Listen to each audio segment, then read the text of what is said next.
No tere kõigile, Hõbekunn siin ja täna mõtlesin, et toon teile ülitähtsad uudised.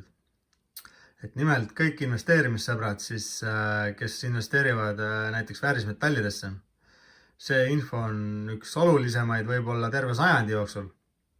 Teate miks või? Et võib-olla meil on võimalik oma investeeringud või tulevased investeeringud, mis me siis ette võtame, järgmise 3-4 aasta jooksul näiteks 2, 3 või 4-kordistada. Et nimelt siis uus tehnoloogia on jälle väljas. Nagu teate, siis iga 10 või dekaat või tuleb selline uus tehnoloogia ja kõik areneb ja nimelt siis teate isegi, et hõbe on tööstusmetall ja seda kasutatakse nagu igal pool, meditsiinis ja juveliirid kasutavad ja investeerimisinimesed kõik teevad oma münte ja plaate aga see on väike kogus. Tänapäeval päiksepaneelid ja elektriautode akud ja kõik muu. Et see võtab tohutult tegelikult hõbedat ära. Aga nüüd on uus tehnoloogia. Et teate, et näiteks tavaline elektriauto tänasel päeval ühe laadimisega sõidab umbes 300 kilomeetrit. Ja laeb see aku tal umbes, ma ei tea, kiirlaadija taga, no võib-olla poole tunniga saab seal midagi sisse enne. Aga no ütleme 2, 3, 4 tundi või terve õhtu või öö isegi täis laadimiseni. Aga tehnoloogia on edasi jõudnud. Nimelt siis Mercedes-Benz juba kasutab seda tehnoloogiat. Katsetused on tehtud, kõik on näidanud väga positiivseid tulemusi. Ja Mercedes siis andis teated välja, et aastal 2028 lasevad uue tehnoloogia akud välja. Nimelt siis uued elektriauto akud vajavad 1 kilogramm puhast hõbedat ühe auto kohta. Ja teate, ma räägin teile nüüd. See tehnoloogia lubab ühe täislaadimisega sõita 600 kilomeetrit. Ehk siis topelt, mis võimaldab praegune aku. Ja nüüd on see kõige ajuvabam koht, et auto aku laeb täis 9 minutiga. Garantii on 20 aastat ja see 9 minutit, et sõita 600 kilomeetrit, võib elektriautode turu lüüa nii puumima, et see on esmakordne, kui midagi sellist on nagu tulnud välja. Ja seda ei hakata nagu tegema või nagu, et mis me saaksime teha, vaid see juba on valmis tehtud. Mercedes on seda katsetanud ja kõik on olemas. Ühesõnaga, esimesed autod ja eksemplarid tulevad juba välja 2028 aastal. Ja teate, mis kõige haigem on? Et kui oletame lihtsalt, et ma täpselt summas ei mäleta, aga oletame 1 miljon untsi hõbedat kaevatakse välja aastas. Kui ainult 20% maailma elektriautotootjatest hakkaks neid uusi akusi kasutama, siis oleks see kogus juba läinud. Ehk siis mõelge, mis see hind nagu võib teha hõbedal. Kui tuleb Mercedes selle tehnoloogiaga välja, mis te arvate, et teised elektriautode firmad ei hakka seda tehnoloogiat arendama või? Kõik ju lähevad edasi. Kui Mersud sõidavad seal 600 kilomeetrit ühe laadimisega, laevad 9 minutit, kes see ostab siis mingi Hiina elektriauto, mis sõidab seal vaevu 300 kilomeetrit ja terve öö peab laadima? Et kõik autotootjad järelikult lähevad sellele samale protsessile edasi. Järgnevalt juba on lubatud telefonitootjad, nutikellade tootjad hakkavad seda sama süsteemi kasutama. Mõelge, kui teie nutikell kestab topelt ajamist praegu ja laeb seal paari minutiga täiesti täis. Ebareaalne. Aga sellised tulevikutehnoloogiad on. Ja mitte lihtsalt tuleviku. 3 aasta pärast lubatakse need eksemplarid juba välja inimestele, saate aru või? Aga mis nüüd juhtub maailma hõbedaturul?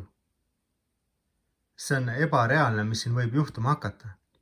Kuna hõbe on alati olnud tööstusmetall ja seda nimelt hoitakse madalal nende aktsiaturgude ja kõigega.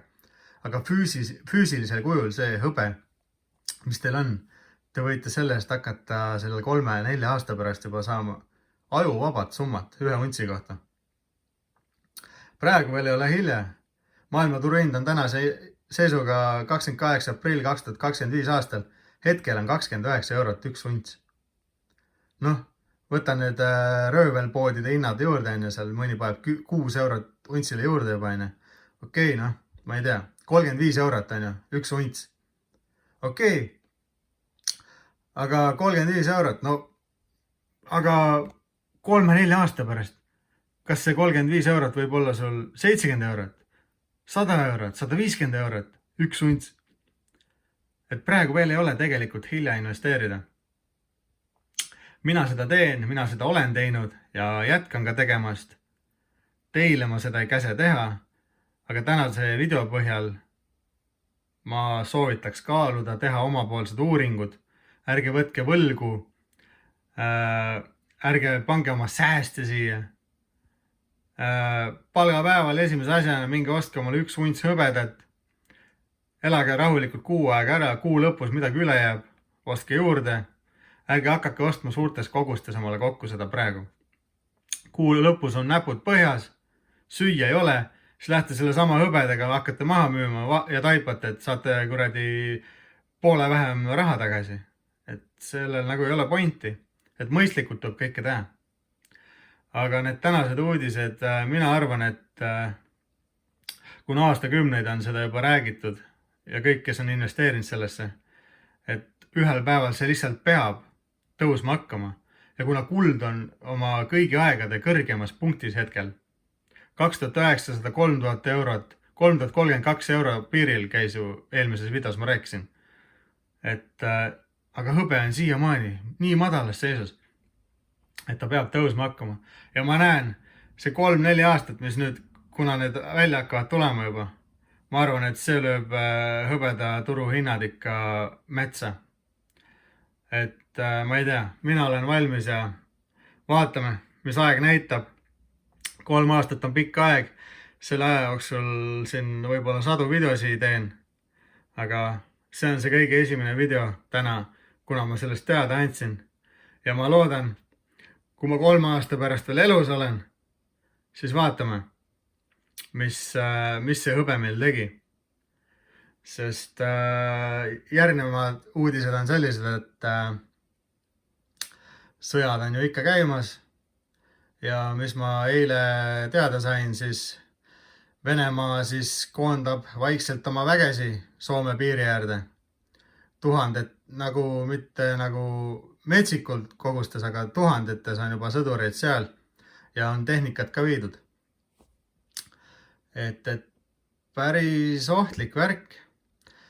Järgnevalt siis Hispaanias, Portugalis ja nii edasi seal arvatakse, et Venemaa tegi selle, kuida öelda, see küberrünnaku või midagi sellist, et rongid jäid seisma, valgusvoorid ei töötanud, räme selline hull kaos oli seal Hispaania kesklinnades, autod olid, keegi ei osanud kuhugi sõita, infofoorid, rängad ummikud, rongid seisid, elektrirongid.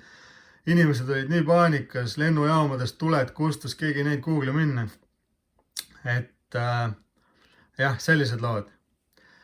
Siis mis veel? Nagu teate, siis Ameerika ja Iraani vahel on praegu tohutu selline pingehetk.